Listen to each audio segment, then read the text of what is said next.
Welcome everybody, my name is Tommy T999 and this is McLaren's World's Fastest Gamer. Yes, we are going to be sharing their live stream that they are running today, live. It will switch over very soon. I'm going to quickly switch it over now, see where they're currently at. So we are just waiting for McLaren to go live. So yes, this is the World's Fastest Game. For those of you that don't know, McLaren have set this up. So basically, it is a competition, and that means it is open to everybody. McLaren has become the first Formula 1 team to enter the esports arena, announcing World's Fastest Gamer, the world's most intense and demanding competition for virtual racers. So they're doing this across loads of different games, but the long and short of it is it's basically an esports contest in loads of different racing games, and the winner will be offered a one-year contract at McLaren to basically, well, they're going to become the simulator driver for them, which is totally nuts. So we're going to watch this through, see how it goes on. I basically headed on over to McLaren the other week, had a really good time over there, a really good conversation with them. I've got some pictures actually, which I'm going to put up on the screen so you can see those. So these are just some of the pictures that I got from my visit to their offices. It's the most amazing office and factory. It's been there for quite some time now, but it was so amazing. All of the cars that they've got in kind of like their main foyer, you can see some of them on screen now. Yeah, very good. Wow, that's really loud. Let me know in the comments how that's going. I'm going to quickly take these pictures away while we move into this round 4. Let me know the sound quality as well. Good evening, everyone. Good evening, everyone. And welcome to the Wing Complex here at the Silverstone International Circuit. From 2,500 competitors, we've whittled them down to just 20 to compete on rFactor 2 for one place on the finals of the McLaren's World's Fastest Gamer. Silverstone National Circuit is where we picked for the final race. It's going to be epic. Going to be epic.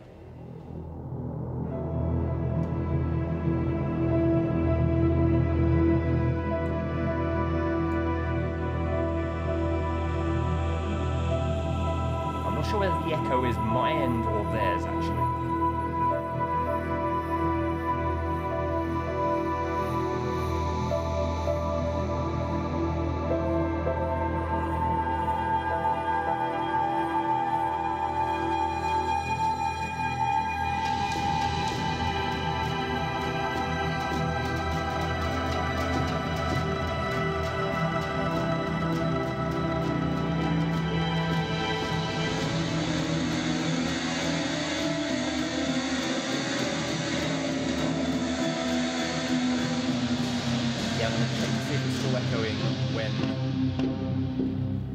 Start talking out. Hello, we've spent the last whittling down the most incredible online races to establish just 20 for tonight's final, and they're going to go head-to-head with just one prize, which is a place on the finals of this World's Fastest Gamer by McLaren, and that is a place of a week's interviews at the McLaren Technology Centre.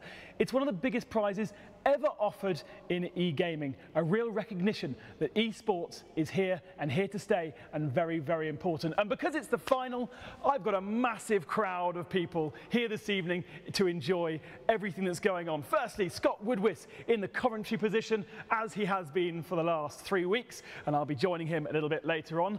Race control is just over there. That is where Miguel and Ed are looking after everything. And if we pan a little bit further around, we have the production studio on the foreground and our VIP guests in the background. Give us a wave, everyone. Fantastic to have everybody here. Very quiet, aren't they? They're very well behaved. And we had, as I say, a whole month of competition. 3 weeks of racing, 5 go through each week, and here is how it panned out with Scott Woodwith. Round 1 of the qualifiers took place on the Silverstone Grand Prix circuit with Rudy Van Buren on pole position, but Enzo Benito wouldn't go any further than turn 1 after contact on the formation lap put him out of the race straight away. As Van Buren led, there was lots of contact in the midfield. Fran Lopez went for a spin after he got tagged at Village in the Loop, but he managed to fight back later on at Copse with a gutsy move up the inside, and he wasn't afraid to get his elbows out either. There was more battles and more spins further down. Just outside the top 5, Lee Morris went for a spin at Stowe Corner, but in the end it was all about Dutchman Rudy van Buren. He went through the final corners to take a dominant win in round 1 as he flashed the headlights in celebration. It'll be second place for Nikodem Wisniewski, followed by Hani Al-Sabti, Graham Carroll and Atsi Kirchhoff in a very fast and furious opening qualifier. Round 2 saw the drivers head to Zandvoort in Holland with Dutchman Jeffrey Rietveld on pole, but he was challenged early on by Martin Stefanko into turn 1. Despite going side by side for several of the opening corners, Jeffrey Rietveld managed to win out with a very forceful move up into the hairpin at turn 4. Diogo Silva went for a spin in his pink McLaren halfway through the race and got himself beat into the gravel. Meanwhile, there was also battles between Kevin Van Duren and Jimmy Niesler, as once again the midfield was full of action and full of overtaking. Side by side up towards the final couple of corners, looked as though that Niesler had to give up the place to Van Duren as he made a simple pass before the end of the lap. Also getting involved was front-runner David Williams, who struggled in the early stages, and he had to fight his way up through the midfield to try and get himself up anywhere into contention. On the final lap of the race, it would be a big move for Jemric Boutaloop as he went up the inside of Peter Burlak into Tarzan, but that would only give him 6th place, not enough to qualify for the top 5. Meanwhile, in front, it was an utterly dominant and slightly ominous victory for Jeffrey Rietveld, making it 2 Dutchmen winning 2 qualifiers. He would win from Martin Stefanko in 2nd place, with David Mrocek, Michi Hoyer and Cemboluk Bashi joining him for round 2. Round 3 saw the drivers back at Silverstone on the international circuit. This was the big talking point. A massive accident into turn 1 involving several cars, with almost a third of the field getting caught up. As several drivers had to rush back to the pits or retire on the spot, it was judged that David Williams was at fault. He was given a drive-through penalty by the race stewards, but speeding in the pit lane and failing to serve the subsequent drive-through penalty saw him disqualified and out of the event. Jan van der Heide was on the charge to overtake as he lined up Kirill Birukov up towards Stowe, and once again the midfield was full of overtaking and action, the place to be if you wanted to try and race somebody. Also a move up the inside from POP didn't pull off on Daniel Brewer, as up into Vale the pair made contact and brought a hapless Paolo Moya into the mix as well. Peath and Moya continued, but Brewer was almost out on the spot. But in the lead, it was Kevin Ryan who would be the 3rd winner from our qualifiers in rFactor 2 as he charged down to the final corner and held off the attentions of both Yuri Kastorp and Jaroslav Honzik. Ryan, Kastorp and Honzik made the top 3, with Miguel Morelos and Davide Chiappini making up the top 5.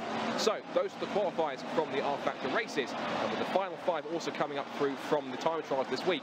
So all to play for tonight for that one spot in the McLaren qualifiers in November. You've heard Scott Wibbis's voice, that is his face. And alongside me is Michael Rankshaw from McLaren Honda. And you can explain to me, Michael, a little bit about what the prize is for these guys. It's a huge prize. Yes, so the prize is to come work with me in the simulator as a simulator test engineer for the year. We're helping to develop the car, both in terms of, on a Friday, but also, looking further ahead into, next year's car and as the rules develop. Very, very exciting. Before we go into further details on that, I want to go through into the entry list for tonight then. There are the qualifiers, Scott. Some very interesting names. Yes, indeed. So first, of course, we've got the guys that came through from the time trials. So Miguel Ballesta, GT Academy Spain champion. Top of the times this week, of course, Peter Burlak, Paolo Moya. Ivar Calame is a wildcard new man. Hasn't even really qualified for the past few weeks, but he is in tonight and actually looking pretty quick. Zbigniew Ciara, Eros Maskuli and Kirill Birukov in the mix as well. And then we have the qualifiers from the 3 heats. Yes, just to point out then, the orange 7 guys are through on wildcard entries this evening. They didn't qualify through the 3 previous weeks. They are the other colours. Yes, and then Rudy Van Buren, who was top of the group from the guys in week 1, because there's 2 drivers that couldn't make it tonight, which is Hani Al-Sabti and the other escapes from my memory. But so those 3 guys are coming through with Wisniewski and Graham Carroll. He's someone who came through from the Visa Vegas E-race once. Then we had Jeffrey Rietveld, who's someone who's been very quick in the likes of Formula Sim racing. Also Martin Stefanko in there as well. David Mrocek, Michi Hoyer, who's been quite prominent in Virtual Endurance Championship, and Cemboluk Bashi, who's quite dominant on iRacing too. And then we have week 3 below. Kevin Ryan, the Irishman, very quick on Virtual Endurance Championship. Yuri Kastorp, Jaroslav Honzik, Miguel Morelos and Davide Chiappini, and those are our 20 qualifiers for tonight, and those go with the 20 cars that will charge towards Copse Corner for the first time, with it all to play for tonight. And what I absolutely love is there's 12 different nations represented. We have 12 different nations coming together virtually online and racing. So we don't see them around us here like we've seen in other publicised races. They are at home, logging on virtually, and then we get to race anybody. Last week we had a guy from Brazil who obviously missed lunch. Actually never did race, but fantastic to see. And that international element for McLaren, very, very important, because it means that you can pick from a pool of anybody. Yes, it's nice to have a broad range. I mean, we already work with a range of sort of international drivers, and we always want the best in the world wherever they come from. So tell us a little bit about the simulator at McLaren. What do you use it for, and how many days is it running? So we typically run 3, maybe 4 days a week if it's a race week. We do anything from short-term development, so we're looking, on a Friday of a race weekend, we're trying to help the guys at track through to long-term development, so plotting ahead development routes for next year's car. And you have a team of drivers to do that for the moment? Yes, we currently have a team of 4 drivers. Our main simulator driver is Oliver Turvey. We also work with Nick De Vries, Nobuharu Matusitsa, who currently is also driving in Formula 2 along with Nick, and of course Lando Norris. And very, very important then a role for the team. Not only the skill of driving, but feedback is going to be very important for you guys. Yes, I mean, we can obviously do a lot offline, but the advantage of the simulator is getting that driver's feedback, getting what he feels is either a positive step or a negative step, and that might then drive us into a bit more research in terms of the data or down a different development route. Also, I think the question people want to know is how often do Fernando and Stoffel use the simulator themselves? Do they use it for training for the circuits, or is it primarily the test drivers that get to run the laps? So primarily we work with the simulator drivers just because, being the calendar so busy, the race drivers aren't really in the UK, as much as we like for 3 to 4 days running a week. But both of them do come in regularly, both of them use it to do setup and development work, both for this year, but also we'll start to get their read on next year's car. Good stuff. Excellent. Well, very, very exciting for one of our gamers to join that fleet. Not necessarily from this rFactor 2 competition, because there are different platforms and different qualifiers, and we've had some drivers that have been pre-selected. So you'll be part of the interview process, I'm sure, when it comes to November, and the winner of this event this evening goes into that group of finalists and a whole week of intense interviews at a very, very scary place, the McLaren Technology Centre. Maybe not necessarily for you, but surely your first day at work, you went, oh wow. Yeah, well, even further than that, my first interview day, I think when I got home, I talked as much about the building and the place as I did about the interview. It really does stand out compared to a lot of other places you go around the world. Absolutely. Well, you've seen our entry list and the qualifiers, but there was still a time trial event this week to get those 5 wildcard entries. Here's this wonderful overlay that we've been showing you throughout our competition. 20 cars, all going around the Silverstone National Circuit, absolutely layered together, and something that you're very used to seeing, Scott, as somebody on e-gaming, but for a motorsport fan, it's kind of confusing and weird. I think we sort of wish we had this in proper motorsport to compare lap times if we could, but the great thing is here you get the comparison in lines and also in braking points, turning points. So one driver may have an advantage in one corner, for example, in here into Brooklands, but then they get to the next corner at Luffield, and that line they took may have compromised them for the next turn. So it's fascinating how one driver seems to kind of rule each corner as they go through to try and hook up the lap. But it doesn't mean that if you're good at one corner, if you're not good at one corner, all the others have to count for something. So these guys here showing exactly how close it was, and also how similar the lines were in terms of how it was. So it wasn't too much of a difference.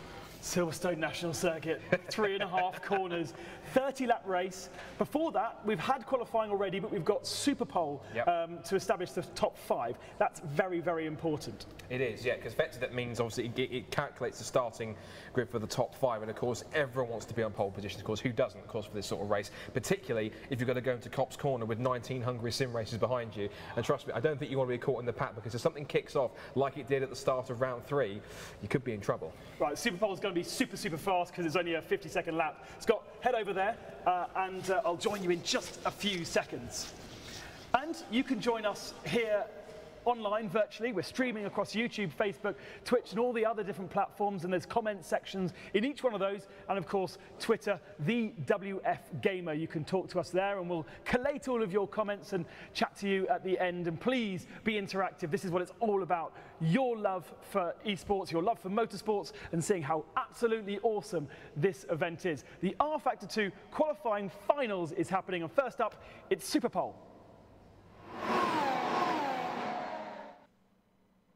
So the competition, from what I understand, is run over a number of different driving games. This rFactor 2 is just one of them. So the winner of this, which is the final now, all the heats we saw the highlights of earlier, the winner of this will then move on to that opportunity of becoming as we head into the Super Pole contest here for the final time in the world's fastest gamer, these are your top 5 that are going to be heading out onto circuit very, very shortly. They are in reverse order. Eros Maskuli, who was 5th quickest, then it'll be Jaroslav Honzik, then we will have Nikodem Wisniewski, Rudy Van Buren, and then Jeffrey Reetford will be out, the 5th and final driver. But first of all, we have Eros Maskuli heading down pit lane towards the start of his qualifying lap, and this is all going to be pretty crucial. He heads down towards the end of pit lane, waiting for the green light to be able to head out, and he'll have a completely clear circuit on what's been a very rubbered-in track through practice and qualifying, Ben.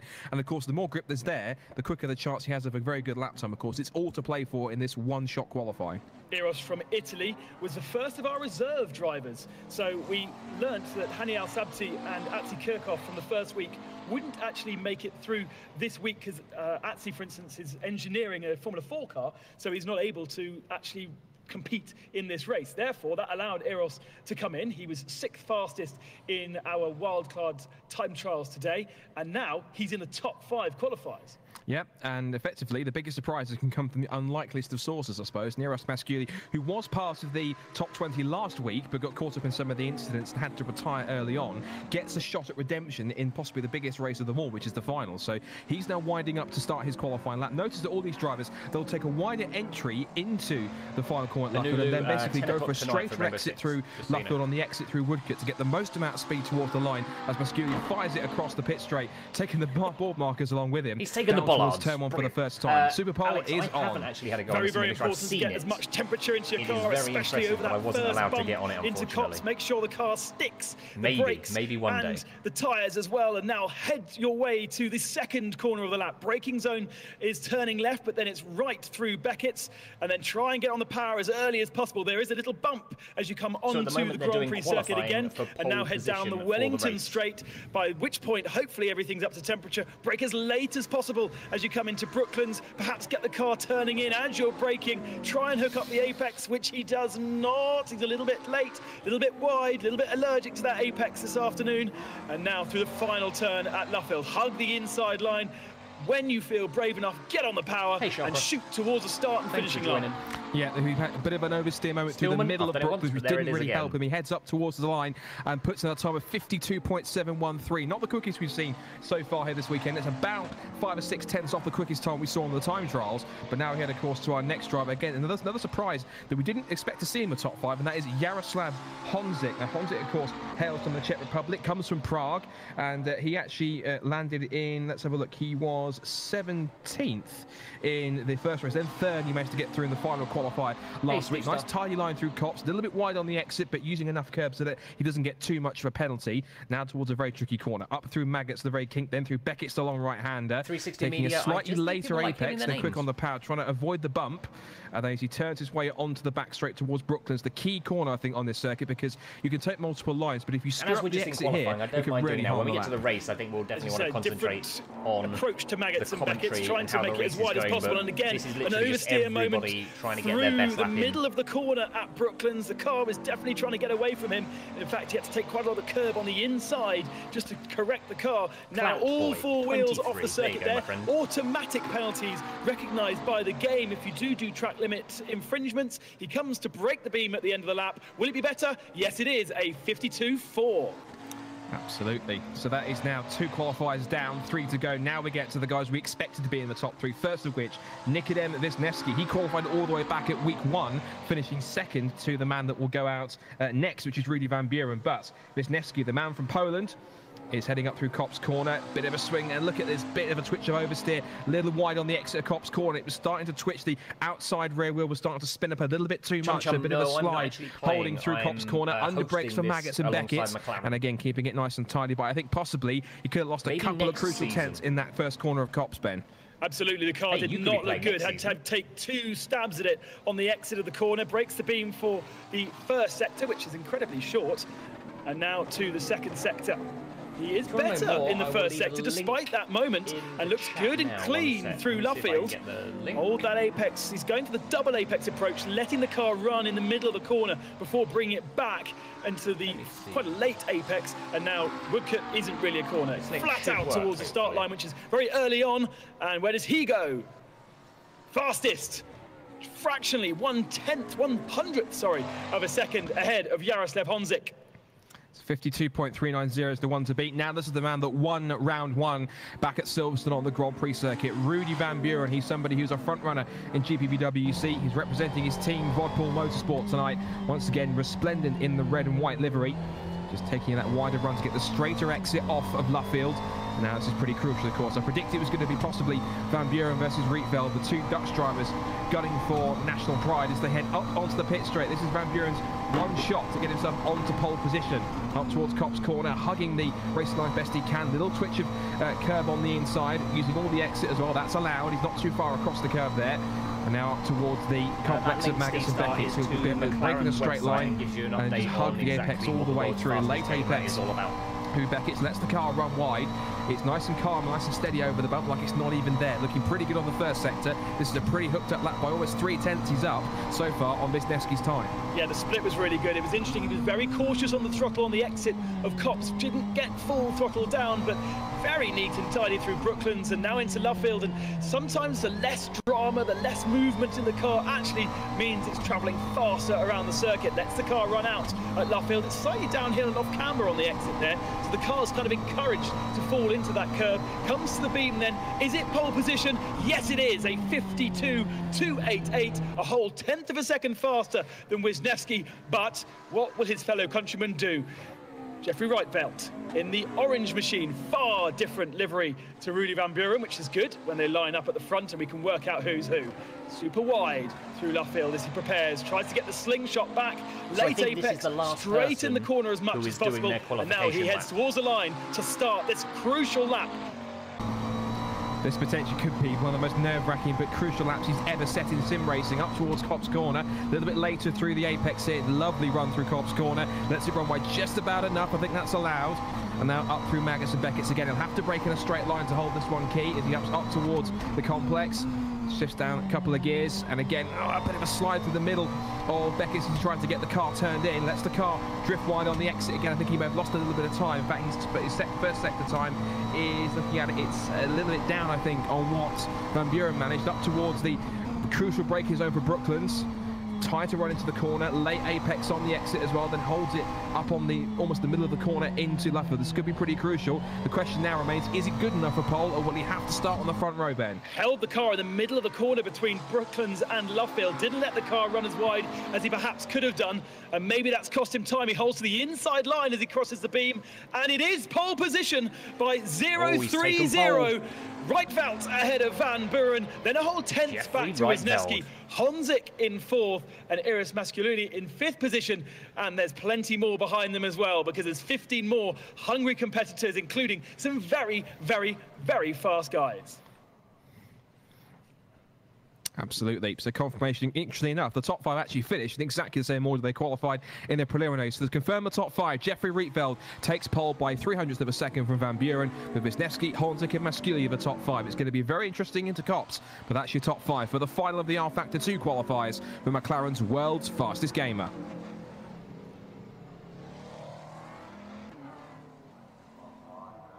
So next up should be the race where one of these people will be given the opportunity, the winner will get the opportunity of becoming a McLaren simulator driver. It's nuts when you say it, but hey, I told you it was awesome. going to be very, very pacey. Qualifying around the Silverstone National Circuit is very, very pacey indeed. More guests to feast your eyes upon. Devlin De Francisco, fantastic to have you with us. Carlin driver in Formula 4 last year, European Open this year in effectively Formula 3 cars. Yeah. You also love your sim racing. Yeah, I think sims are definitely a very important thing that's often quite overlooked. I think it's a very, very, very important tool that a lot of drivers don't maybe get the most out of. I think it's very helpful to prepare for race weekends, and it's also quite enjoyable as well. So do you find yourself on online games every so often? Yeah, I always love to iRace against a lot of the other drivers as well. Oh, really? Yeah, I can spend quite late nights on iRacing quite often. It's very enjoyable. So hang on, you race each other on track, probably for years, because you've known and grown up with the same group of people, and then you go on your weekends off and your days off, you go and race online now? Yeah. Yes. Wow. It's a new world, isn't it? Presumably, were you also a keen driver yourself when you were younger, or were you always engineering? I think, you know, every engineer is, or certainly every engineer F1 is a frustrated racing driver. Yes. Yeah, I think I quickly realised that the driving wasn't going to be for me, and, you know, happened to be that I was quite good at the engineering. When you look at this kind of setup and this rFactor 2 competition, after Super Pole there and 3, 4, 5 very, very clean laps, are you impressed with the kind of level that these guys are showing? Yeah, I think it's very impressive. Like the gap between them, you know, considering that they've all, you know, put a lot of effort in, you know, to be that close, you know, it is quite impressive, and it certainly, you know, bodes well for, you know, what should be a quite exciting race. Yeah, fingers crossed. Now, I'm sure in the real world you've done a huge amount of laps around the Silverstone National Circuit. Yes, and obviously over here on the World's Fastest Game, it looks just the same as it does in the real. You know, it's very, very close between the top 5, top 10, and top 20. I think it's going to be very close. It's going to be the smallest of margins. I think it's going to be about who makes the least amount of mistakes, but the laps on the onboard, they look very, very clean. And is there a potential to make mistakes around the circuit? Obviously, there's not walls, there's not grass like you see at Zandvoort. There is opportunity to get away with things, but there's also little technical things around the circuit that you see on the game and you see in real life, aren't there? Yeah, no, of course, and they're actually very, very similar. And that's why I think the sim is such a very good tool. I mean, you look, getting an exit back on the back straight is going to be very important. Make sure that full throttle point is early. It's just very, very little key tactical points that are going to make the difference. And as you come out of Brooklands, you've got that little bump, haven't you? It's really frustrating. Yeah, no, it's very accurate on the sim, actually. Yeah. Very clear to the real life. That can slightly upset the car and cost you 100th, what could be the difference between pole or 5th. Yeah.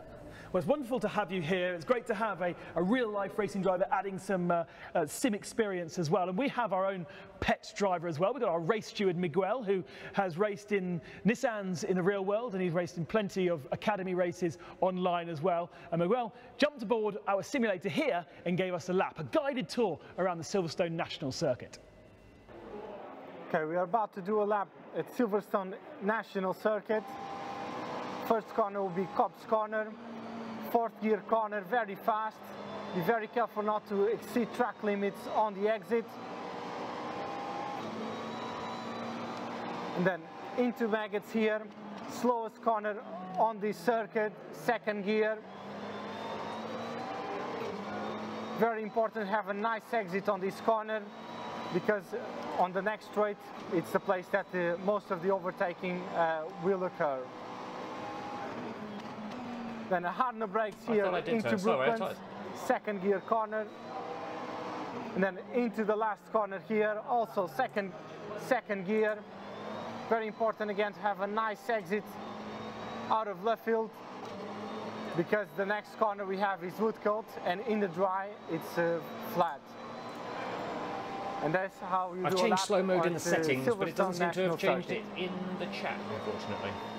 My apologies for that. I promise you, Miguel doesn't look like that in real life. He does actually take those goggles off as well. We'll meet him later for a bit of post-race analysis when we dissect everything and talk to you and get all your feedback as well about this incredible, incredible competition. I want to talk about overtaking, Dev. It's wide circuit. There are big braking zones, but actually it's not that easy to overtake here, is it? No, of course not, because it is a very short lap.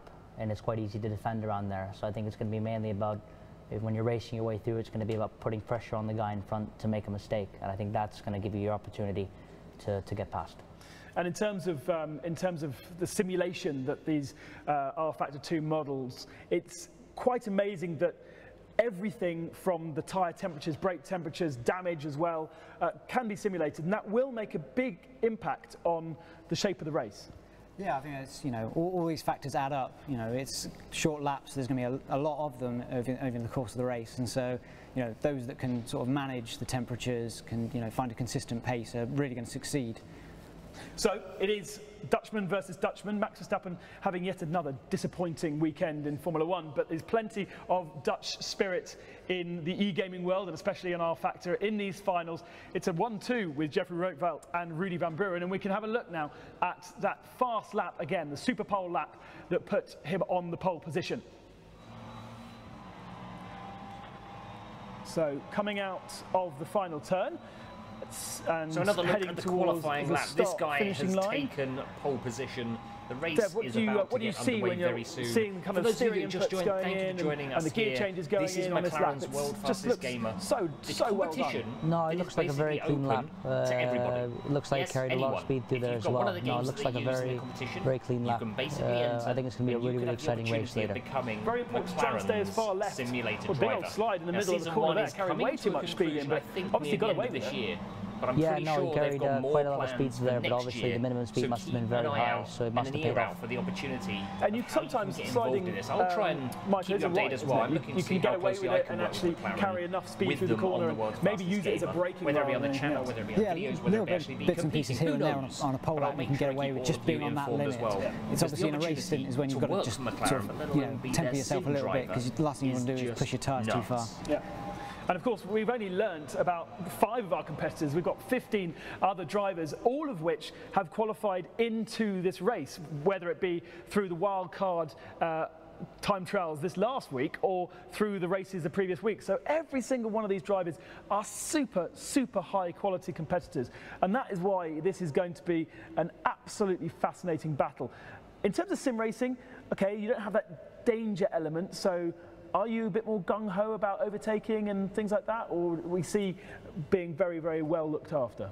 Possibly, but I think I think the drivers are a very high standard here. So I think, and the pressure element I think is still very much there in the sim racing. I mean, it's a very big prize on the line, so I think it'll be similar. And tell me from your perspective. Obviously, you're already going through those different ladders, the different levels to progress, hopefully into Formula One. I'm guessing. To have the opportunity to work with a team like McLaren as a driver in their simulator, even for you, who's not in the sim world but in the real world, that's a huge prize, right? No, of course. I think as a real driver, that would be a great experience, and a lot of things you'd be able to take from that into your real racing, and it'll improve massively. And you know people like Lando, who's obviously already working for Honda? No, of course. He's very good, yeah. And actually, we probably should say hello, because I know that Lando's watched the last 3 weeks, so can almost guarantee that Lando's watching this week as well. Shame you're not sitting here, Lando. I mean, come on, you really should be here. But he tried to qualify through the first week and didn't manage to get through. A bit awkward. You need to give him a bit more training. Yeah, I'll bring that up with him the next time I see him. Yeah, absolutely. So I think we are getting to a point where we can get the race underway. A 30-lap encounter when we have 30 laps of racing, which is going to be 40-odd laps of around that circuit. It's so short. Yeah, I mean, if they're doing sub 1 minute lap times, yeah, it's going to add up. It's going to be very dizzy, I think. We have 20 of the best rFactor 2 gamers, and every single one of them, whether they are 20th on the grid or on pole position, are desperate to take the victory, to take that one step towards the interview stage at the McLaren Technology Centre, which comes up in November. And there are different platforms as well. So iRacing, for instance, that begins on the 12th of September, and you can start qualifying for that competition, that platform. And we will also meet somebody who's just gone through all those different stages on his mobile device, and he is now part of the world's fastest gamer competition and the interview stage in McLaren in November as well. It's an amazing competition, putting all these different platforms in the same place, and for you guys to then decide who you'd like as your simulator driver in 2018. I think it's time. Let's go racing. Great. Scott, hit it. Here we go. Looks like we are heading to the race. This is it. One of these people has the opportunity of that job of a lifetime.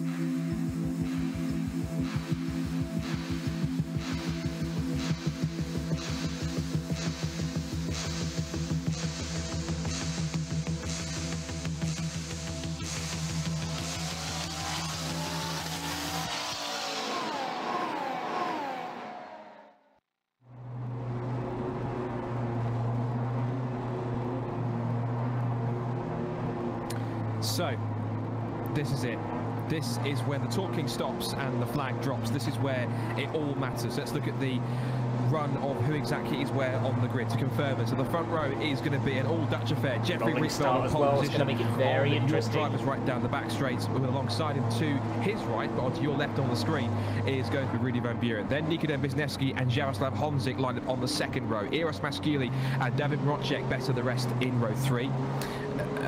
Yuri Dekasdorp and Miguel Moreles on row 8 for 4, and then rounding up the top 10, Graham Carroll and Miguel Ballesta. Then Paolo Moya and Peter Burlak ahead of Ivar Kalamais. He's one of the major wildcards to watch for in 13th. Davide Chiappini alongside him as well. Then Michi Hoyer and Martin Stefanko on row 8. Row 9 is Chempel Bashi and Kirill Birakov. Rounding out the grid, last but certainly not least, Zbigniew Ciara and Kevin Ryan. 20 rFactor races, 30 minutes around the national circuit. Is this going to be karma, chaos, or simply absolute heaven? How's this going to work out, Ben? Biggest shock has got to be Kevin Ryan down there in 20th and last position. He was the winner last week around the Silverstone International Circuit, so that's the other bit that we're not using today. He's got a lot of work to do, but anything can happen, and Kops being almost flat out around that first corner, like we saw when we were in the International Circuit, it's going to be very, very tricky, and it looks as though perhaps the grid was not set up correctly, and we're going to have to go again. Yeah, by the looks of things. So we have to do that grid run through again, I think, for a second time once we get it correct. But we only read through what we had on the screen, effectively. So we're going to wait and see how this one plays out as the race gets set up once again. But there's a couple of drivers in that top 6 who are a little bit higher on than they should have been. I think actually, so while they're doing that, I'm going to put on screen I think he was better some than of the pictures from when I saw in the went qualifying to session. But let's talk about Miguel for a second, because of course he's quite a roller coaster in this competition. Of course, he was disqualified, I think, for a pure miscommunication in race 1. Didn't do race 2, struggled in race 3. Formula 1 vehicles by being fastest in the time trial qualifiers as one of the basically the top wildcard for this one. So effectively, he's in a position where, particularly if it works out for him, this could be an absolute fairy tale for him if he wins. Well, Miguel Ballesta, he was the fastest man through this particular time trial session, which allowed him to qualify into the race. As you say, he's been with us throughout the whole time. So in the second week, he finished 9th. That was his best position, but wasn't really in the top 5 to get through. But the first week, where he got disqualified, he was on row 2. He went through into the Superpole. He didn't understand what the race director was telling him because of his grasp of English. He's Spanish, and therefore he made a series of mistakes, which meant that he was disqualified. And it's great to have him back. I've kind of taken him to my heart because he's had such a roller coaster. Yeah, those were the pictures for him now to be up there, just missing out on the top 5, but the fastest man in the time trial gives him a real opportunity to show something here. And if he does, as you say, take victory, I can't imagine what that TeamSpeak interview is going to be like. I imagine you're probably going to start weeping for him rather than if he's going to start weeping. I think if you take him to your heart a little bit. Style. I cannot talk. I'm going to have to stop because there's a lump in my throat. I knew you'd be able to say it word for word. That's Suzuka 96. How much of a nerd am I? Anyway, another drivers we should see that are quite down the order, which are lower than we expected. I mean, guys who are up there in the top 5 in some of the races have been particular. I think guys like Martin Stefanko, Michi Hoyer was a little bit down there as well, and also Ivar Kalamais. I want to see what he can do as well, because Ivar was in the mix as well. He's a very fast rFactor racer. He's raced in Formula Sim racing against the likes of, and even beaten the likes of a certain Bono Weiss. So he is a very talented sim racer, probably more akin to like Grand Prix single-seater style racing than GTs, but even so, he's proved himself to get up there into the qualifiers, and because of that, he's been on a fantastic journey. I think so far it could be working out for him pretty well if the luck works against him and if the race comes to him throughout the whole 30 minutes as well. So we're just making sure that the grid is set properly. I think there was a couple of little errors in the first grid and the cars were not in the correct position. Hey, that is something that happens in real life. That's not just down to sim racing. You can always have cars out of position and aborted starts, and that is what we're having now. We're just placing the cars in the correct order. And actually, Kevin Ryan isn't starting at the back of the grid. I think that was one of the errors that was part of it, because Kevin Ryan actually is qualified in 8th position. So let's do the grid rundown again before they start going out on track and mixing it up again. Yes, right. So the correct grid this time should be, as we run it through, top 5 was as it should be. So Jeffrey Rietveld and Rudy Van Buren will start on the front row of the grid, and all Dutch affair. The run down to Kops Corner is going to be that much more intriguing with those two around. Then we have Nikodem Wisniewski and Jaroslav Honzik on row 2. Then we have Iris Mascubi on row 5, and then the correct grid, thankfully, which is Miguel Ballesta, as we said, starting on the 3rd row of the grid in P6. Then we have Miguel Moreles and Kevin Ryan, who was our round 3 winner, up in 8th place on the grid. Then Graham Carroll, who's a former Visa Vegas E-Race finalist, and he was a heat winner for this multiple times as well, in 9th. And Chempel Bashi in P10 to round up the top 10. Ivar Kalamais is one of our top wild wild cards to watch out for. In 11th, then Yuri Kasdorp, who was in the mix. I think he was P2 in the final in round 3 last time out. Then we had Kirill Birukov and Michi Hoyer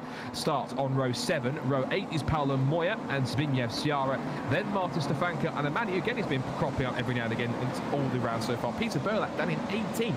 So he's got a lot of work to do to try and make his way out through the field, with David Marocek and Davide Chiappini rounding out our 20-car grid. Now, that should be the correct grid this time. Yep. So hopefully this time around, once they come to the green flag, the final is going to be on, and it's 30 minutes to decide who gets this. It's 20 drivers, 30 minutes, first past the post wins, winner takes all. And it's amazing, isn't it, that Berlak was one of the guys that we were championing on the first week. Yep, he's going to get through. He'll be in the top 5, and he's still going at it. He's been with us every single week. He was P2 in the time trials over the last week on this particular circuit. And his results before that were a 9th, a 7th, and a 14th. So at least he's finished all the races, although I think he was involved in a couple of accidents on the Silverstone International circuit last time out. Ballester, Berlak, Moya, Ciara and Masculini and Birkov are drivers that we've seen before. We do have one driver in the field who is not qualified through the top 20 any week at all, and he was 4th fastest in the time trials last week. But that's not a surprise to you. No, Ivar Kalmes, as we said, he's one of those guys who, I know if you give him a good car and a good setup, he is lightning quick. So watching from the back from somewhere 10th or 11th place, I don't expect him in the race to stay there. But it's going to get the cars are forming up side by side. It will be Rietveld versus Van Buren with the run down towards turn 1. The whole shot's going to be crucial because, Ben, we're about to get this final underway. 30 minutes. It's about to kick off. Rolling start then, making sure the cars have got their temperatures up, their brakes, the green light, the tyres, and we now are ready. The drivers at the front of the field take over the pace. Nice and slow. Van Buren is a bit far back to Rietveld. He's hanging back a little bit. He should be side by side. Would put them on the inside. There we go. The green flag is says race control. The cars splay out and head towards the first turn. And who's got the inside line? Van Buren is going to go down the inside of Rietveld. They're side by side as they go through the corner, and behind them, side by side for 3rd position. And it looks like a bit of contact mid-pack, but everyone's still facing in the right direction and still at the front, side by side as they now come into Beckett's. And it's Rietveld who's taken it ahead of Van Buren in 2nd position, and 3rd of Wisniewski. Yeah, top 5 pretty much just stayed as they were. Good start seems though from Kevin Ryan. Blesser's down to 7th place and Greg Carroll's up to 8th as they charge up towards Brooklands. This is the key corner now. So you've got Kevin Ryan looking to try and defend from Miguel Ballester up into the right left-hander. They're going 2 by 2. Harara in the mix as well, and also in there too, I can see. It might just be the bollard. Bashi in 9th place ahead of Michi Hoyer in P10. Ivar Kalame has stayed in 11th ahead of Morelic, and they're going 2 by 2 on the exit as well. And miraculously, I think. Who's your money on? Every single car through lap 1 completely unscathed, and that, I have to say, is a miracle. What hasn't been unscathed is the bollards. I mean, Rietveld in a classic Silverstone, all the bollards get put up, and by lap 1, all the bollards go down.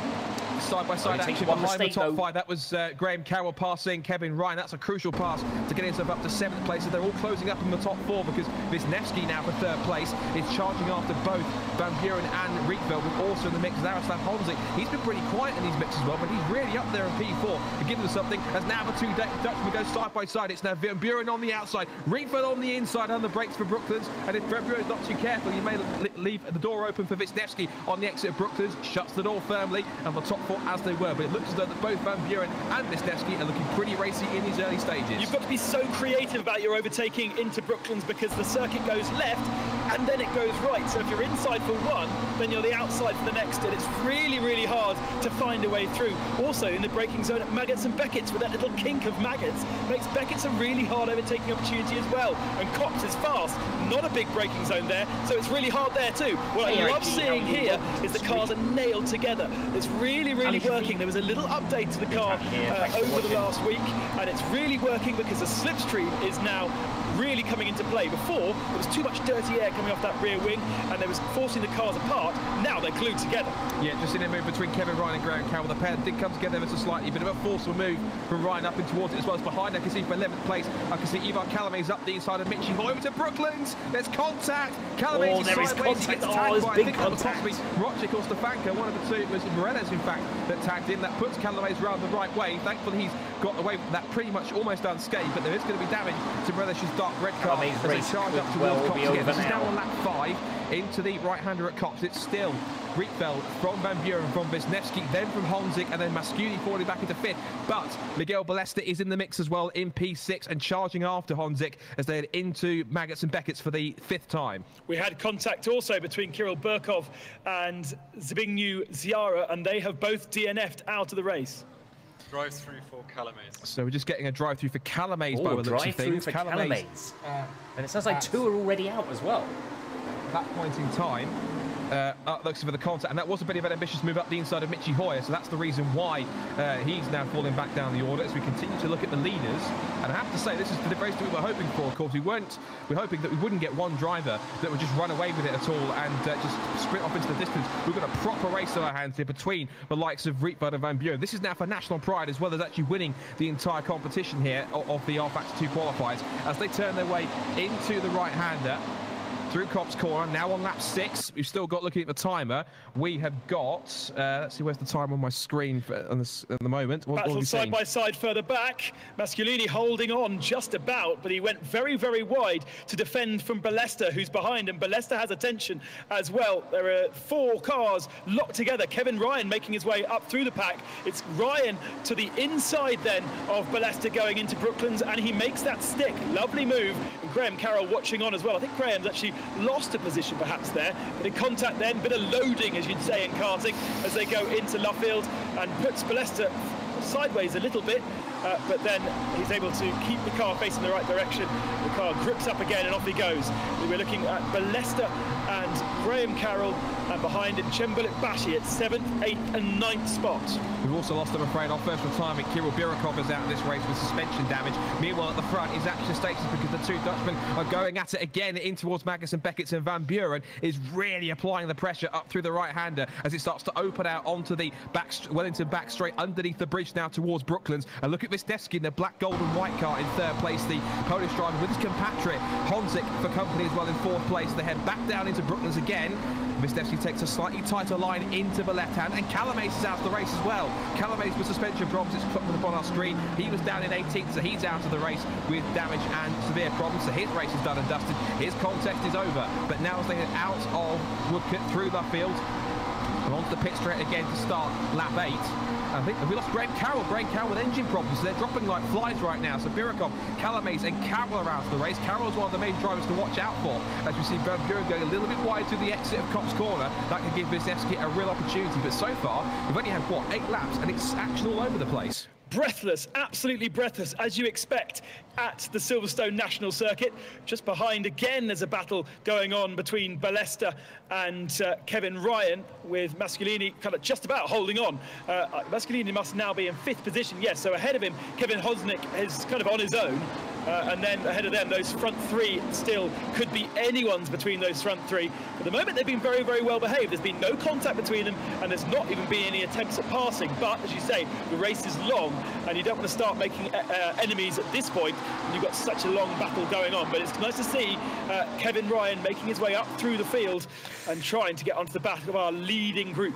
Van Buren's getting a little bit impatient now in 2nd place. He really wants to try and make a move, and I have to say these top 3 are setting the pace right now in this race as they charge back up towards Maggots and Beckett's on lap 9 of this final here. The rFactor 2 final, filling McLaren's world's fastest gamer to decide who goes to that final interview stage as the mix as well. Chembulet Bashi's out of the race now with engine problems, so they're again the 4th driver out of this race in the space of what, some 8-9 laps. They really are pushing it to the limit. Wisniewski darts out, puts himself into Van Buren's mirrors for 2nd place as they head back into Brooklands again. But Rietveld so far is controlling the pace, and you have to say, Ben, also absorbing all this pressure, all this constant barrage of attacks from the likes of Van Buren and Wisniewski incredibly well at this point in time. Question is, can he sustain that for the remainder of this, what, 20-minute race left that's going on? Now, engine problems isn't a luck thing. The computer system doesn't just work out, all right, we're going to give you have an engine problem today. That will be down to the shifts and maybe missing a shift, maybe trying to sit on the limiter too long, and that's when the engine pops. So we've seen 2 drivers suffer from that. It's very easy to do. A lot of them do it going into Kops. They leave it in a gear, hit the limiter, and then they can be almost flat through Kops. If you change up, then you have to change back down, and it's not quite as fast, but you do have a risk of damaging your car. Let's jump on board with our second place driver, Rudy Van Buren, as we head down into Brooklands and see just how big Jeffrey Reitfeldt's McLaren 650S GT3 car is through this section. Outside, the circuit looks very wide. It looks easy to overtake, but once you drive on the heads-up view, you can see just how difficult it is to find a way past, especially when Reitfeldt has made no errors as yet. I have to say, some men wouldn't call it very professional so far, because they're that close that just any moment in time someone's going to pull the pin and decide, right, now's the time to attack. And they may decide they'll leave it until the last 5 laps, which means we could have a real barnstorming finish to this world's fastest game at rFactor 2 final.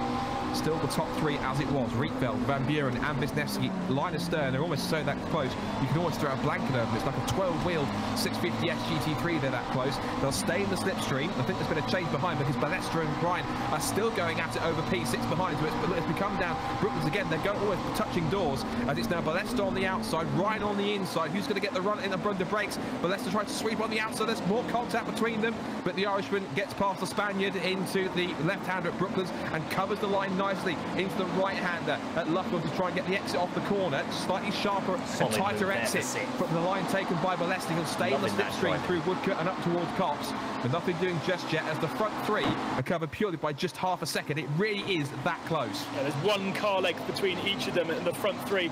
There is a bit of a gap now to Honsnick. He has dropped back, so I don't think, unless something happens to these front 3, he's in the position to really challenge as yet. What's interesting to see is that Eros Masculini is actually finding pace and starting to pull onto the back of Honsnick.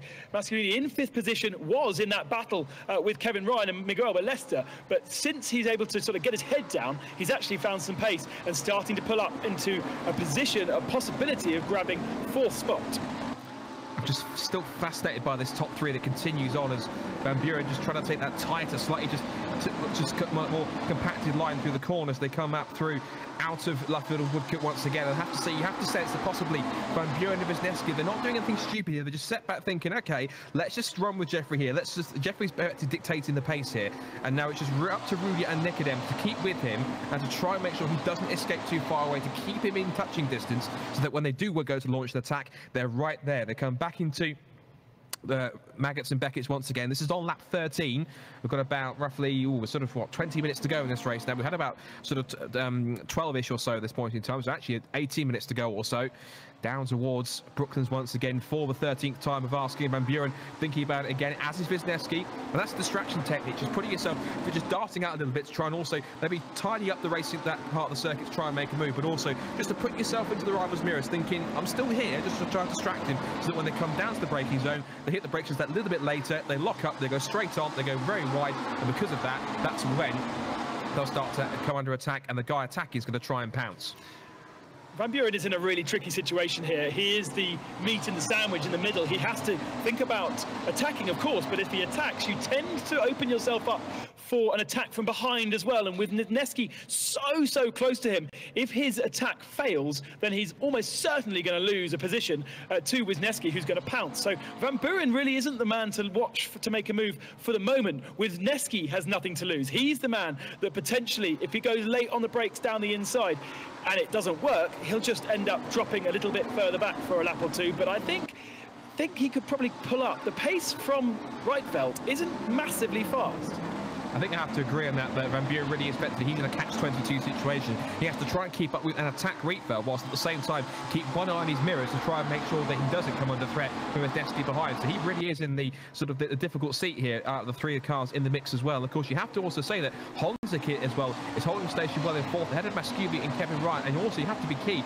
These 3 drivers here, if anything happens between the top 3, they will take full advantage of that. As again, I can see now, Van Buren again just trying to put Rietveld under pressure once again. But so far, Jeff was just sat there possibly thinking, no, not going to happen. I'm just going to sit here and run my own pace. If you want to try and make an attack, that's down to your problem. I'm just going to sit here and absorb all this pressure, all this attack here. Wisniewski again once more puts himself into Van Buren's mirrors, thinking about a move, trying to distract the Dutchman in front to try and force him into a mistake. But so far, nothing doing from Van Buren, holding steady in 2nd place, holding firm and not moving an inch.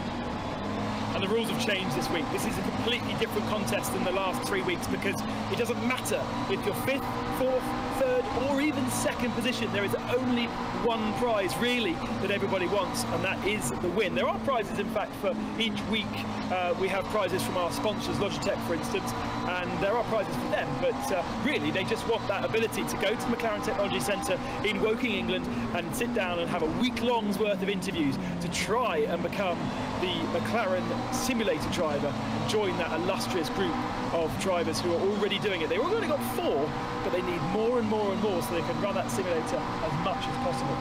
This is not so much a race, it's more like a very extreme high-speed job interview, or part of a job interview, I have to say, as they come through. And Miguel Morales is showing his DF, and again, he's another one that's cooked his engine as well. So he's obviously gone a bit too quick into Cop's corner, because, or under brakes in one of the corners, and because of that, that's cost him dearly. So that's our 5th retirement from this race. 3 cars with engine problems, 2 with suspension damage after, we think, incidents earlier on the field. So how many more cars are we going to lose? Again, Rietveld feels he has to go defensive to sweep to the inside line to defend from an attack from Van Buren.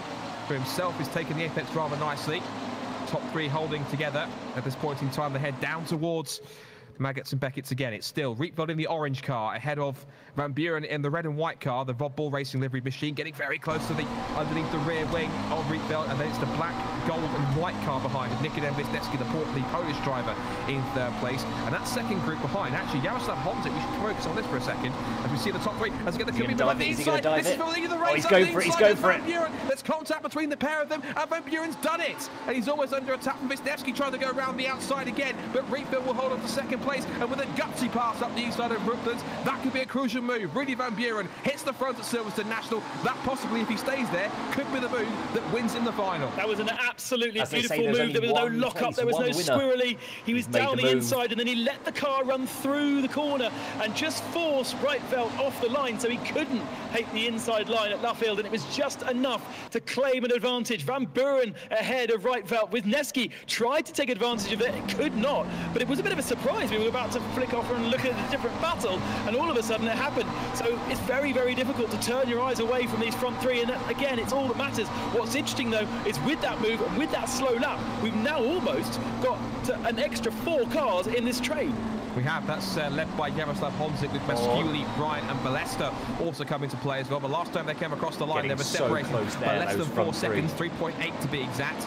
But the top 3 are still close together by just under 6/10. So as they head out of Luffield now, this is the chance for Van Buren to set the pace now. Rather than sit behind Rietveld and get frustrated and lose time and lose grip in front of him, he can now hit the front and set his own pace. And the question's got to be, was he running at practically exactly the same pace as Rietveld, or has he got enough pace now in that red and white Rob Ball Racing car to possibly try and pull away? And the answer is right now, not quite, because Rietveld is staying with him, as is Wisniewski, and I have to wonder whether Rietveld now, he's possibly in the plum seat as they head out of the right hand of Beckett onto the Wellington straight towards Brooklyn. So far, Van Buren holding firm, but now the question has to be, now that it's Rietveld who's the hunter rather than the hunted, what can he do now? But also, Rietveld is in the slipstream, and here comes Wisniewski down the inside of Rietveld. He forces him wide, and that is a lovely move, exactly the same as what Rudy Van Buren did 2 laps ago. Rietveld tries to get back, goes 4 wheels over the curb at Luffield to try and get some kind of a nose down the inside, but he couldn't do it. And now from the lead of the race 3 laps ago, Rietveld's down to 3rd position.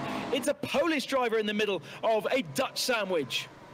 So back towards Copse again. This is on lap 20. Just going We've got backwards. about 12 more minutes to go to decide who wins this final. And so far, I have to say, now Van Buren's got that clean air, he's absolutely loving it, because now he's not stuck in the middle of both Wisniewski and Rietveld. He's trying to make the most of it and trying to pull away. But I have to wonder now, what has Wisniewski got up his sleeve here? Because Wisniewski, effectively, these two were in this order in the first round when they qualified. It was Van Buren who won the race in round 1. Then it was Wisniewski in 2nd place. And they were pretty much this close for the entire race, or so to speak. There was maybe a slightly larger gap by the end of the race, but Wisniewski now has got the chance to get redemption. He missed out on the victory in round 1. Now he can try and chase after Van Buren in the final. This could be possibly a very electric battle, provided that Nikodem can get close enough to make a move up the inside. And remember, the first week we had nearly 1,700 unique entrants into that first qualifying stage, and obviously space for just 20 drivers by the end. So they were the quality around the Silverstone Grand Prix circuit, and they were our top 2 of week 1.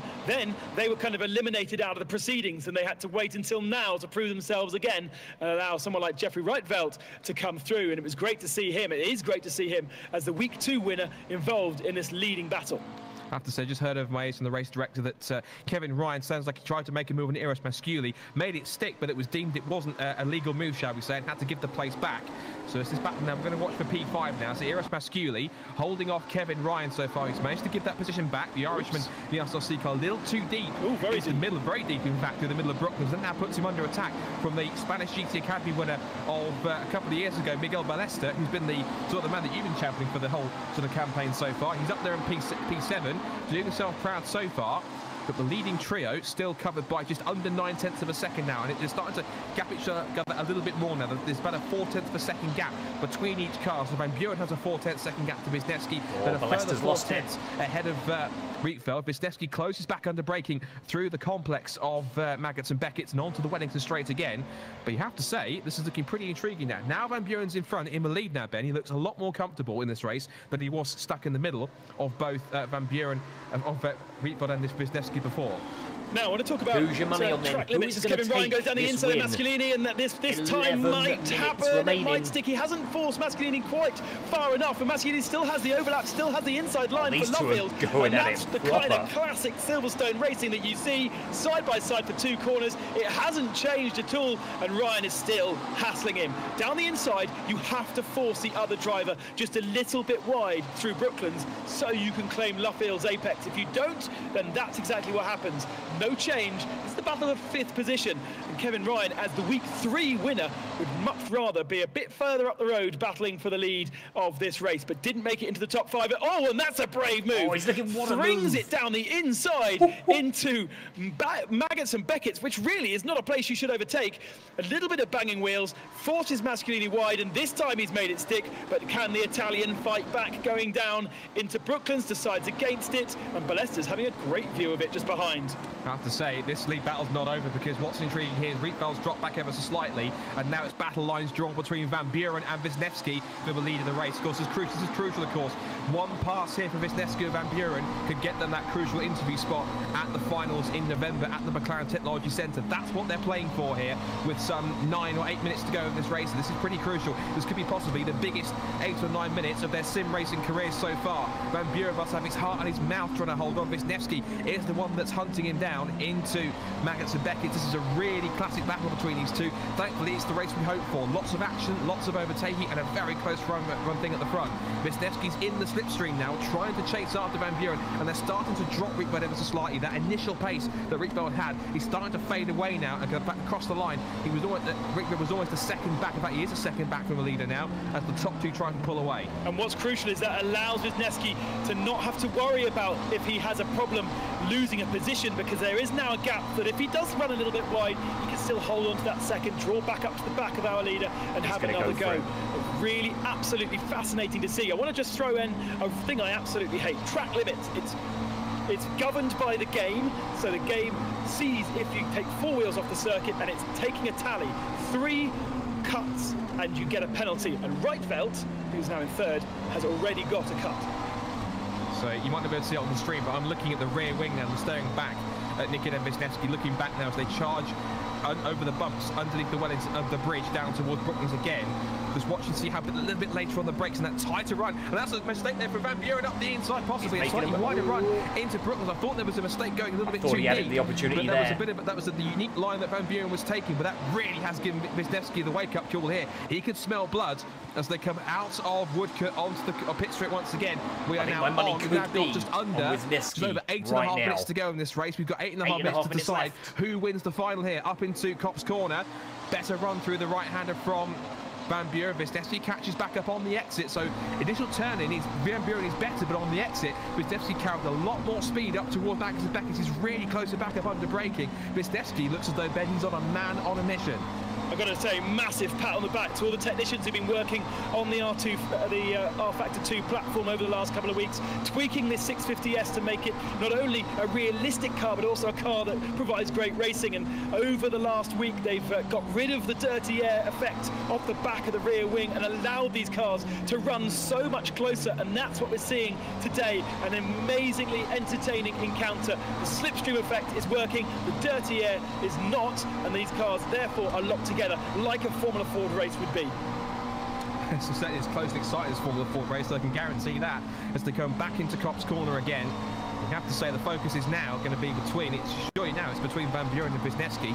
I don't want to put the commentator's curse on it, but so far Rietveld's initial pace really has dropped off. He was back by 1.3 seconds to leader Van Buren. Looking quickly down the back rest of the field, we've got Honzik in no man's land in 4th position. This ongoing scrap going on between Ryan and Balesta for 5th and 6th. Then we've got this train of 5 cars battling over 7th place. Good sort of battle here for bragging rights here between Michi Hoyer, David Mrocek, and then we have Martin Stefanka, Peter Burlak up from 17th on the grid. That's pretty good from him. And Yuri Kasdorp in 11th place. Then we also have in there in 12th place Davide Chiappini. He was towards the back of the field. Paolo Moyet, then Zbigniew Sciarra, who is, I think, possibly a lap down, I think, in the mix. So he's not too far away. And that 5-car train having a good scrap. Michi Hoyer at the front of it. I think he was one of a couple of drivers, including Rudy Van Buren. I think they were actually interviewed live on Sky News earlier on. So that's how big this competition's been. The fact that they've actually been interviewed by Sky News. We've got some people from Sky actually News here this weekend as well. And it's great to have them, of course, as well as some other people from the media as well. Hopefully they're enjoying this race now with 6.5 minutes to go. And now that it's getting ever closer to decide who is going to be our winner, as I think Wisniewski tried a possible move into Magnus and Beckett, but he took a slightly deeper run, a little bit deeper on the brakes to get into the complex. But he looks like he lost a little bit of time, but back up towards Brooklands, it's battle lines drawn again between the top 2. Very, very different lines taking through all of the corners between our top 2 drivers. Van Buren doesn't seem to be driving too defensively. He's just placing the car in a different place, and Wisniewski is always on a different part of the circuit. I like it, Danny. I like really enough to make a pass. You reckon he's going to hold on? And that's why we're seeing different lines, and it's exactly like we saw with our virtual overlay from the qualifying 20. Just different lines, but at the end of the day, it's still the same pace and the same lap, and they're staying about the same pace throughout this race. About a 53-second lap seems to be the average pace. Van Buren was just below that the last time through, and Wisniewski was just behind that, a 53.1 his last lap, although now you look at it, there's still 1 car length between them, so it's really hard to see how they could make up any kind of a ground. And interesting that Jeffrey Rietveldt has dropped off now. His last lap was a 53.5, so he just does not have the pace. And whilst a couple of laps ago we saw a train of 7 cars, now it's very much 2 as Wisniewski gets super, super close to the rear end of Rudy Van Buren. If we can, let's go on board with the bonnet camera of Nikodem Wisniewski to see exactly how close he is, closing the back of Rudy Van Buren. In fact, he's even got the name emblazoned underneath his rear wing to guarantee that's what his name is, if he almost forgot. Wisniewski is definitely going to take a dive down the side, down like the inside, on one of these final 30 now here at the Silverstone National Circuit. Slightly tighter run through the corner, slightly wider exit there from Van Buren, carrying a little bit more speed through the apex of the corner. Looking at the last lap times, Van Buren, his last lap time, by looks of things, he was only 1/1000 of a second quicker. That's how close it is between these 2 guys at the front. They are lapping this punch and counter punch, lapping almost identical, about to the 1,000th of a second. That's how close these guys are. They are racing for this crucial prize with 4.5 minutes to go. Wisniewski's trying to dummy down towards Brooklands again, takes the tighter run into the corner, forcing Van Buren to try and go deep. Doesn't work. Has a second bite of the cherry, bounces over the curb on the apex at Brooklands, back into left field, hugs the apex, takes the double apex on the brakes again. So Wisniewski trying to put all the pressure on, but so far Van Buren doing a super job just to absorb all of it and absorb it well. As you say, very, very different lines, but he does look a little bit ruffled. You certainly don't want to be taking the curb on the inside of Brooklands. It just unsettles the car too much, and you can't get that little squirt of energy that you need between Brooklands and Luffield to get a decent lap time. You just have to wait for the car to kind of settle itself, and it shows on the last lap times, because they're about 4/10 slower than the time before that. They're in the 53s again. Oh, and a very, very good run from Wisniewski this time. I think Van Buren knew that he made a mistake. He's going through Beckett, and now has to sit on the very, very inside as they go to Brooklands. Huge defensive move from Van Buren. Wisniewski tries the cutback, but it's so hard to do at Brooklands now. And Van Buren sits to the inside of Luffield, nowhere through. Wisniewski is faster, that's definitely clear now. Certainly on this last lap he didn't make the error, but just could not find a way through. And Van Buren is now driving in his mirrors. Look at the last lap times through as they break the beam. And the lap time of Rudy Van Buren was a 53.2. Actually, Wisniewski was a 53.3 because he had to back out of it. The fastest man on circuit was Rietveldt, who took a couple of tenths out of these front 2. He did. He took almost 3.5 tenths out of them, so that's really crucial in that sense. They come back into the brakes again. Wisniewski so good under brakes for these corners. There's a little wider run on the exit of the corner from Van Buren. That may possibly compromise him. Although I say that, but he looks as though he got a pretty good exit out the corner, managed to get on the throttle pretty quickly, but he's in the slipstream once again. Which side is he going to go? He darts to the left-hand side, dummies to try and go to the outside. That's pretty impressive if he can pull it off. As Van Buren just parks it straight off the apex, hits the brakes about 3 times in the apex, hits it once again towards Luffield. We've now got 2.5 minutes to go, and this is not decided by any means. Van Buren 2.5 minutes, he is going to make a lunge. Retail's not too far away either. He's got a prime seat here to take advantage. If either of them start to mess up, has to come back onto the pit straight again. Wisniewski goes to the inside once again to try and make a move up towards Cop's corner. It's anyone's guess. The big slide, the big moment there from Van Buren, but he holds it well and somehow maintains his advantage. Absolutely fantastic racing. We're coming up to our 30-minute curfew. Only a few more chances now for Wisniewski to pounce. But what's interesting over the last couple of laps is that rFactor has found more pace and he's started to draw onto the back of these two. We have a 3-way battle now as we come to the last couple of laps as to who could claim the victory and go into that final in November, the interview stage of the world's fastest gamer as the winner of the rFactor 2 platform. Of course, some of these guys that don't win can transfer and go and do the iRacing platform in a couple of weeks' time and have another shot at it. Certainly someone like David Williams, I think, will see doing that. He didn't even get through this week after 2 weeks of trying. Hey, Finbob. I think we've got time for, two more laps to go. Then 2 more tours of the national circuit to decide who gets that qualifying spot to head to the McLaren Technology Centre. It all plays for here. The little one from Wisniewski on the exit of the corner over the curves. But I think so far he's just trying to hold on as much as he can. Back into Maggotts and Beckett's, trying to close in. If he's been sizing up an attack over the last few laps, he's got to try and pull the pin now because he can't sit there forever and try and work it through as they come back up towards Brooklands again. This is for the penultimate time. Wisniewski has to make a move sooner rather than later. He's back under brakes again as they come back in towards Brooklands. Rietveld is there. And as they come back up the apex, Van Buren's got it covered. We're coming up towards the last lap of the race. We're going to crown a finalist here, Ben. And so far, as they come on to the last lap of the race, with 46 seconds to go, so far we can't call this. Last lap then. Who's your money on? 3 cars for victory. In the running. Each in each other's slipstream. Each has had a go at leading this race. I'm thinking Wisniewski is going to dive down the inside. And it's been Rudy Van Buren in the second half of the race who's been controlling the pace. Out Rudy the Van slipstream has played a Buren huge effect. These drivers have been absolutely pitch perfect throughout the race. And now just one more opportunity, one more braking zone. Wisniewski is super clean through Beckett. Here we go, last couple of corners, coming up after this straight. Van Buren. Van Buren has to work out if he defends, if he attacks, doesn't know where to try the inside. He's going to try the inside. Very defensive. Wisniewski tries to go around the outside. There isn't a way through. Can he try the cutback? It's not much point because Luffield goes right, and that is it. I don't think there's any other opportunity. Wisniewski is super close, but now it's just an accelerating drag race to the line, and Van Buren has held on. He might not have been the fastest throughout the whole of the race, but he's driven it absolutely brilliantly. And Rudy Van Buren takes victory ahead of Nikodem Wisniewski and Jeffrey Reichveld. What a race! Mate. Cool as ice. After 2,000 races, that's it. We have our champion. Rietveld gets third, Wisniewski second, but you're looking at him there. Rudy Van Buren from the Netherlands is the winner of the rFactor 2 qualifiers. He wins the final, and he is the lucky man that will go to the McLaren Technology Centre in November to join the fellow finalists. Congratulations to him. What a fantastic race it was, and a fantastic way for him to close it off. Of course, he won his first qualifying heat, and that was a crucial pass midway through that won it for him, Ben.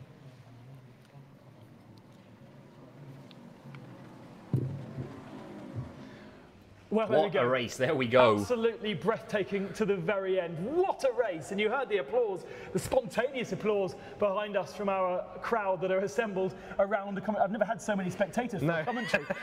Absolutely wonderful to see. What a race, absolutely enthralling. And there is your top 3. From the Netherlands, Jeffrey Reichveld, who led early on, but wasn't quite able to hold the pace in the middle of the race, and then his attack was left wanting at the end. Nikodem Wisniewski, I think he had the pace to lead and win this in second position from Poland. And Rudy Van Buren, who took victory in the opening week from the Netherlands, takes victory for the rFactor 2. He is the representative that will go to McLaren in November and represent rFactor 2 as their champion. And we're going to have a quick word with him in a few moments' time via TeamSpeak and find out how excited he is. Now, of course, when you win a real race, or when you win a race in front of a crowd, you have people applauding and cheering. And I wonder whether he had anyone in his bedroom or in his office watching and being able to give him a pat on the back. I think he firmly told every single person in his office to get out, because he wants to have so much focus to try and win this. But I'm sure internally he'll be absolutely just fist pumping for joy and celebrating, because he'll know what that means. He knows that he gets to join a very select few people to go to the McLaren Technology Centre and go for what effectively is probably the biggest prize in sim racing history, to be able to be actually past the McLaren F1 team. He's one step closer to that, and he'll be absolutely over the moon, I'm sure of it. Absolutely, and I mean, I was nervous. I was really nervous. I had no idea who was going to win that. So how he must have been feeling on his own, just focused and with so much attention all the way through the race, from in front and behind. Yeah, and even said it on commentary. The move he pulled on Jeffrey Rietfeld, that was literally the move that won him the contest, that won him the final. Halfway through, he saw right, there's a move up the inside. For him, he felt it was now or never. Took his chance, stuck it up the inside, got past Rietfeld and held him off, and effectively did a sterling job to defend from Wisniewski. I was on tenterhooks the last lap, waiting for that final pass to happen, because I was waiting for Wisniewski to try and send one up the inside, but he just felt so compelled to take the outside line, to try and send it around the outside to get the inside for Luffield. But ultimately, Van Buren stuck it, parked it on the apex, and held the position, and he's our winner. Well, absolutely wonderful to be able to connect so quickly and find out the feelings of Rudy Van Buren. You are the winner of the world's fastest gamer competition for the rFactor platform. Congratulations. How is it? How is it in Holland? Come on, Rudy, what you got to say? Rudy, are you there? Yes, hopefully his TeamSpeak is working. Here we go. Ah, great. How is it? How are you feeling? Oh, this was literally the most intense thing I've ever done. Let's talk about the early part of the race. Sitting behind your countryman, you looked like you had the pace, but you really had to choose your moments well. Yeah, that was really difficult, because I had obviously Nico then behind me, pushing as well. And you could see that he had the pace as well. So from my side, it was a bit like either you attack or get attacked. You're like in the middle of something, and I could luckily see that Nikodem wasn't too overdriving it to like get by me. He was just waiting as well. And then Jeffrey let the door open for one shot, and I needed to take it. That was the only shot I was going to get, probably. So I needed to go for it. And from there on, it were 15 very, very long laps. How on the edge was that move? How close to the limit of adhesion was it? Yeah, well, Robin's racing, they say. Well, you had to, really, because if he had the inside line to Luffield, then you'd have not made the move stick. Yeah, definitely. And already, with this, I had a better start, and T1 we just played it safe, it was all good. And then T2 he braked really late, and I needed to put everything in it to not hit his side at that point. So I was like, well, 1-0 for you. And then the next one, like I can name any driver on the grid who would have dove into that same gap. So I needed to, and that paid off in the end. I mean, Rudy, you've won championships, you've won countless sim races in various different leagues. Where does this surely must stack up as possibly the biggest sim racing win of your career, doesn't it? Oh yeah, definitely. This goes to the top without a doubt. This was the most intense sim racing thing I've ever done. And people say if you're in a race like this, you start thinking about certain stuff you should never think about. Well, it happens, but luckily I could keep it on track, and we could play it fair to the end and bring the car home. Very, very happy. So what were you thinking about then? What came into your mind halfway through? Oh, the most random things pop up. For example, 2 months ago, I had one of my 3 screens going deaf. So then you're driving a race, like, oh, do I smell something electric burning? Those kind of things that just put you off. But then in the end, at that point, there's nothing you can change about it. So it's just head first, go on, and make it or break it. I'm going to fast forward a couple of months now. You're going to be heading to Woking to the McLaren Technology Centre and sitting in front of a panel of very important people and judges, trying to basically talk yourself into an incredible job. Just put into words what the feeling is now and the excitement towards that kind of amazing prize. Oh, it's difficult to put in words. Sim racing is actually one of these things that if you talk about it on your regular job, people think, oh, you're just playing a damn game. Then a competition like this comes up, you start to explain what it is and how much fuel it takes and everything. And now, for example, when I get tomorrow to work, I can tell something completely else, like, hey, I might believe in you. That must be story of the week. And what do you do at the moment? When are you going to jack your job in from becoming McLaren's simulator driver if that happens? Currently, I'm just working in the media and sales. I'm doing two sides of it, but I hope to pull over some judges at the end of the year and show I'm capable for something else. Rudy, it's been a pleasure to see you racing today. Absolutely professional stuff, and to hear the enthusiasm for this competition. Thank you very much for joining us, and we'll see you in November. Well done. Definitely. Thank you guys for everything.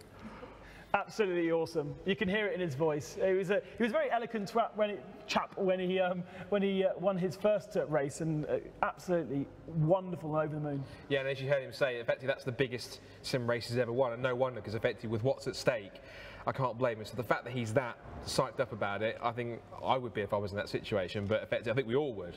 But I think he realised the gravity of what he's just achieved and what he could have potentially achieved in a couple of months if he impressed the judges enough. Well, now comes the time where we dissect the race, and because we've got so many guests here, we're going to bring everybody onto the sofa. So come over, Michael and Dev, and Miguel.